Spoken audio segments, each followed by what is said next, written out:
Hey, this is Matt once again. We're about to end the video, and this is a request for Sean. Thank you so much for that. For those interested in requesting any type of videos, feel free to send it either directly to my PayPal, or I do have a CashApp as well. Links are down below in the info box. I'll get to as soon as I can. And this is for Silent Night, Bloody Night from 1972, which I guess you could chalk it up to a very early type of slasher film. I don't give a fuck because this was slow and boring as shit. God, this was hard to sit through. Dull, boring, lame is what I wrote down here. Give me Silent Night, Night 1 and 2. Hell, give me part 4 over this. I probably even watched part 5 over this. The Toy Maker with the weird kid Pino with no dick over this. Because at least it's something. It stars, well, Patrick O'Neill, who's been in a few stuff. Mary Woronov, who I remember from Eating Raoul. She was in Night of the Comet. She's been in a few other films. John Carradine in one of his 100 roles. I could tell there was an issue from the beginning because Mary Woronov, who I've seen as a good actress in other movies, she is poor in this movie. Piss fucking poor. Given this dull, boring, monotonous narration that in 1950,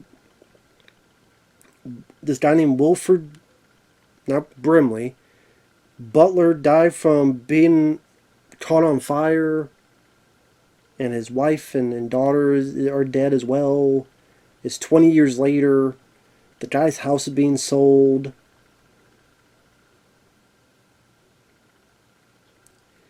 And then you see a point of view of someone walking to a car and lightly pushing people out of the way. And then for a chunk of the film, I'm like, I don't even know who the lead character is. Because you have the townsfolk. Mary Woronov narrated the film. Then you have this lawyer played by Patrick O'Neill and this lady that's his girlfriend. They're ready to sell the house. They go to a town meeting where the mayor's there, the sheriff, this lady that I think she works the phones, John Carradine, who plays the whole movie mute, no dialogue from him. And all I kept thinking is, I'm looking at Patrick O'Neill, I'm going, this guy looks like Richard Dawson. I keep thinking of The Running Man, because I saw that not too long ago. Again, because I love that movie. That was a request. I'm like, he does look like Richard Dawson. I'll be back. Only in a rerun. I wish I was watching that movie again other than this piece of shit. So, spoiler alert, Patrick O'Neill has a boring fucking conversation with a group of people, and they agree to buy the house for $50,000. Okay, I'll talk to you later. He goes back. Him and his girl are killed by a figure with an axe. And what you see is streaming and little bits of blood going on the board of the bed and some on fingers. And it's 1972. You're not going to see Tom Savini type of effects. So then we get to Jeffrey, who is supposedly the grandson of Mr. Butler. That's the house. He inherited the house. He's selling the house. He meets with Mary Woronov because she's the mayor's daughter. And they talk and talk and talk. Everybody's bored out of their fucking mind with the way they talk. Tonally monotonous. Just fuck. Light a fire under someone's ass. And hey, I did it. This could be a slow burn movie. But so's The Shining. So's hell The Changeling. So's a lot of other fucking movies. But there's actually stuff going on. That's because there's not really a story being told that's of a big interest. The characters suck. Mayor Woronov, you know she's the mayor's daughter. What else do you know about her? That's it. And again, gives the worst performance I've seen her give. Jeffrey, again, very boring performance. Once in a while, you see someone get killed. A sheriff gets killed with a shovel. The woman gets killed by a candlestick. I thought I was playing the most boring fucking game of Clue. Here's the candlestick. Where's the professor? I'd rather be watching Clue again.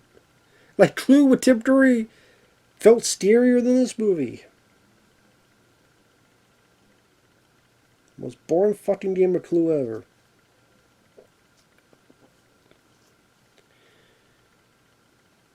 So after the more incessant talking, and by this point, again, those two have died.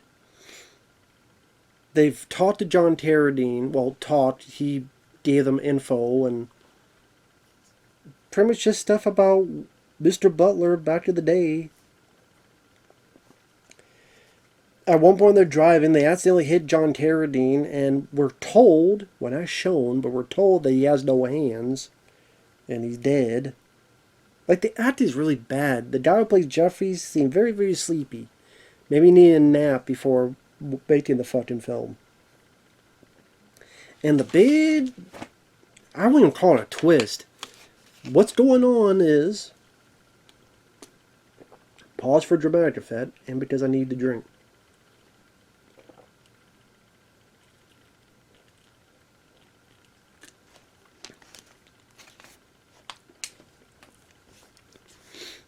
Jeffrey's mom is his sister because his grandfather was a sicko pedo pervert who had sex with his daughter, and that daughter got pregnant,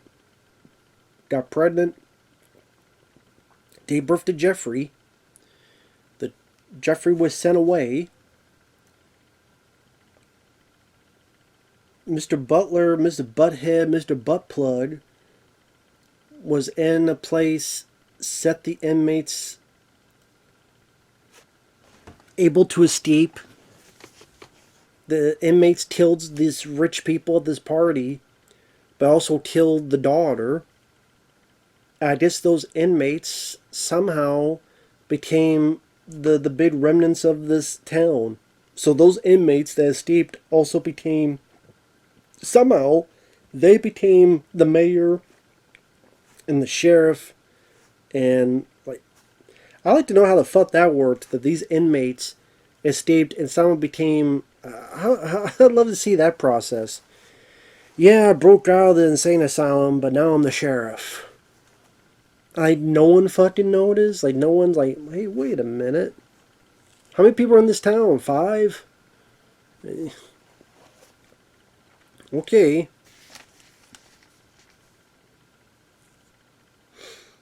The mayor gets there, and the kill scenes aren't much to run home about. I mean, like I said, the sheriff gets hit in the head with a shovel. The woman gets killed with a candlestick, but you don't really see anything. Her screaming.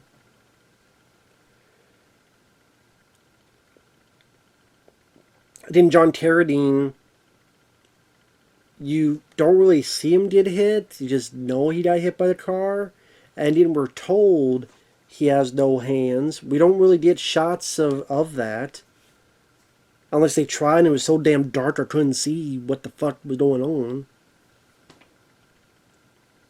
So the mayor gets there. He thinks it's Jeffrey. Jeffrey thinks it's the mayor. They shoot each other. Mayor Woronov is sad because her future possible poontang and her dad are dead.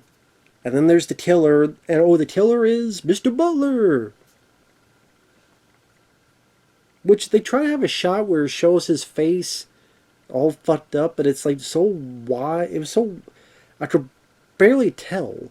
There's a wide shot, and I swear it's hitting him on stairs, and it's whatever. She gets chased up the stairs, then quickly chased back down, grabs a gun, shoots the guy. So it's not even a big battle. It's not a big chase. It's not a big fight. None of those things. She screams, goes up. Screams, goes down. Gets the gun. Dead. And then she narrates about how she's going to bulldoze the fucking place. And the bulldozers are coming in, and the movie's over. First off, it wasn't that fucking silent, and it definitely wasn't that fucking bloody, so false advertising. I've taken a shit that was more bloody than this. That's why you need to work on your hemorrhoids. But in seriousness, this was just a tame, lame, boring, dull as fuck movie that I guess... I know Scratch Burno the other night was nice enough to talk with him, because I've seen him in the chat. And I was on Dead Pit, their stream. I got to meet him, very nice guy. So if you're watching this, it was nice to meet you. He likes the film, because he felt it had an atmosphere to it.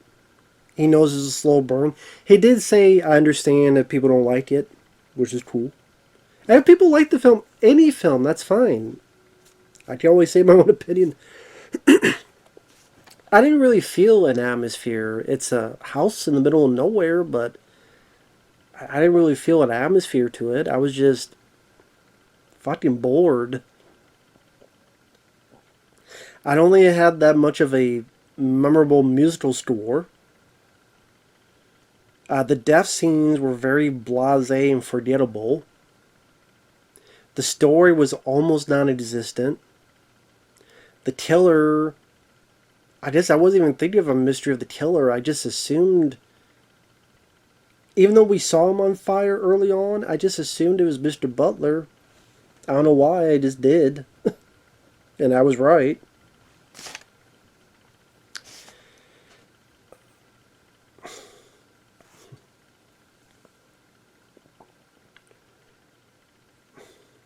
There's really no memorable set pieces. And it's a lot of just people sitting around talking or sitting around and talking just more of that boring ass way of just get the fire in your ass, you know, or on your dick, or eat some hot peppers, touch your dick, and then you be, oh my god, I gotta wash my dick. Or suck some dick. I don't just do something, you know. Is the silent night people in the audience that fell asleep try and watch you fucking movie? Maybe that's why it's a silent night. And the bloody night is they beat the shit out of people who projected it onto the theater screen and said, why the fuck you watch, you know, showing this piece of shit? Maybe that's where the bloody night comes in. Gave the usher or the theater manager a bloody nose. Fuck this movie. I like Silent Night, Deadly Night. I think that's a really good one. I love part 2. As goofy and silly as it is, it's fun. I don't mind, like, Christmas Evil. See, Christmas Evil is a film that is a slow build. But that's a more interesting story. Where about the character, the lead is like taxi driver, and what he saw as a kid and how that affected him, and how he's so adamant about Christmas. But other people look at him as a weirdo, and you're a bit too obsessed with this, and that told a bit more of an interesting story as a slow burn. And you either got to have some good credentials as a director, and get a lot of style, a lot of great feel for your movie, or you got to get some really good actors. Like The Shining is a slow burn, but John Nicholson, Shelley Duvall, Stappen Crothers, got good actors in there. Here, the performances are bored, out of their mind. I don't remember the music in this. I think maybe the opening credits, there's some Christmas music that wasn't too bad. I forget what it was, but remember that not being too shabby. But the rest of it, in one ear out the other. I don't remember a damn bit of the score in this movie. I'm sure it had one. But yeah, if you like the film, that's fine. For me, it wasn't worth a pot to piss in. So we'll see you guys later. Bye-bye for now.